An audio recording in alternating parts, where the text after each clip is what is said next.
చిత్తూరు జిల్లా కాణిపాకం శ్రీ వరసిద్ధి వినాయక స్వామి వార్షిక బ్రహ్మోత్సవాల ఏర్పాట్లపై జిల్లా కలెక్టర్ సుమిత్ కుమార్ అధ్యక్షతన ఉన్నత స్థాయి సమీక్షా సమావేశం జరిగింది. ఉత్సవాలను వైభవంగా భక్తులకు ఎలాంటి అసౌకర్యం కలగకుండా నిర్వహించేలా అన్ని శాఖల అధికారులతో సమన్వయం చేసుకున్నారు.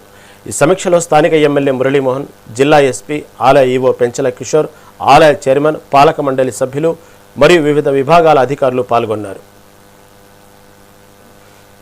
జిల్లా ఎస్పీ ద్వారా టెంపుల్ ట్రస్ట్ చైర్మన్ మరియు మెంబర్స్ ద్వారా వివిధ డిపార్ట్మెంట్స్కి సూచన సలహా ఇవ్వడం జరిగింది.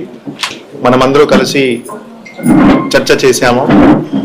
గత సంవత్సరం ఏం చేశాము, గత సంవత్సరం చేసిన ఆర్పట్లో ఏమేమి గ్యాప్స్ ఉన్నాయి, అవి ఎట్లా ఇంప్రూవ్ చేసుకోవచ్చు, అరేంజ్మెంట్స్ ఎట్లా పెంచుకోవచ్చు, ఎమర్జెన్సీ అరేంజ్మెంట్స్ ఏమి ఉండాలి, ఎలక్ట్రిసిటీ డిపార్ట్మెంట్ ఏం చేయాలి, పంచాయతీరాజ్ ఏం చేయాలి, R&B ఏం చేయాలి, రకరకాలుగా చర్చ చేయడం జరిగింది.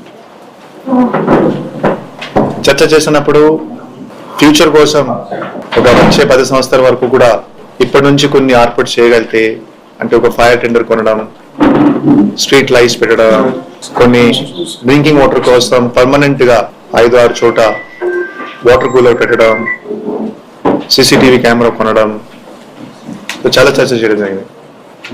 సో ఈ సందర్భంగా 3 మీటింగ్స్ ఉంటాయి. ఈరోజు ఫస్ట్ మీటింగ్ చేయడం జరిగింది. తర్వాత సెప్టెంబర్ 1st వీక్లో 2వ తారీఖు ఇంకొక మీటింగ్ ఉంటుంది. ఒక కోఆర్డినేషన్ మీటింగ్ కూడా important departments, police, revenue, electricity department, fire వాళ్ళు కూడా చేస్తారు. So safety is the first priority. జిల్లా ఎస్పీ ద్వారా